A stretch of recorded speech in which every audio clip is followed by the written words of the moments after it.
কথায় আছে বিপদেই বন্ধুর পরিচয়, আর নিজেদের অন্যতম মিত্র ইরানের সবচেয়ে কঠিনতম সময়ে সহায়তার হাত বাড়িয়ে দিয়েছে রাশিয়া। যুক্তরাষ্ট্র ও ইসরায়েলি জোটের বিরুদ্ধে ইরান একাই লড়াই শুরু করলেও কোনো মিত্র এগিয়ে না আসায় হচ্ছিল তীব্র সমালোচনা।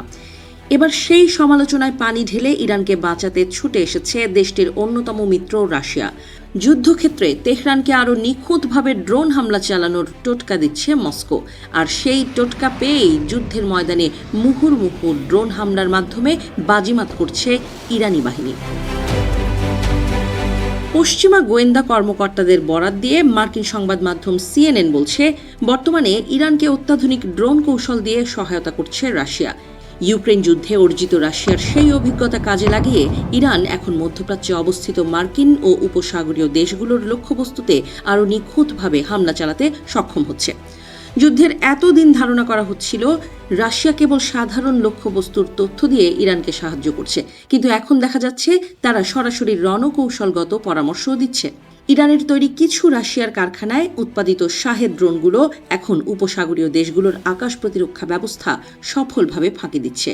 রাশিয়া যেভাবে ইউক্রেনে ঝাঁকে ঝাঁকে ড্রোন পাঠিয়ে এবং বারবার গতিপথ বদলে রাডারকে বিভ্রান্ত করে, সেই একই কৌশল এখন ইরানকে শেখানো হচ্ছে।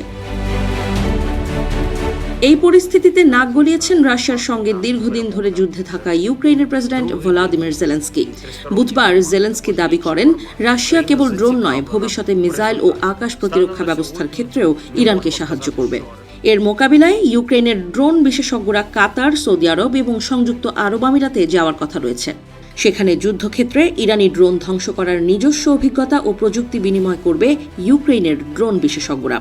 মজার ব্যাপার হলো, গোয়েন্দা তথ্যের বিপরীতে মার্কিন বিশেষ দূত স্টিভ উইটকফ জানিয়েছেন, প্রেসিডেন্ট ট্রাম্পের সাথে সোমবার এক ফোন আলাপে রুশ নেতারা ইরানকে কোনো ধরনের তথ্য বা সহায়তা দেওয়ার কথা সরাসরি অস্বীকার করেছেন।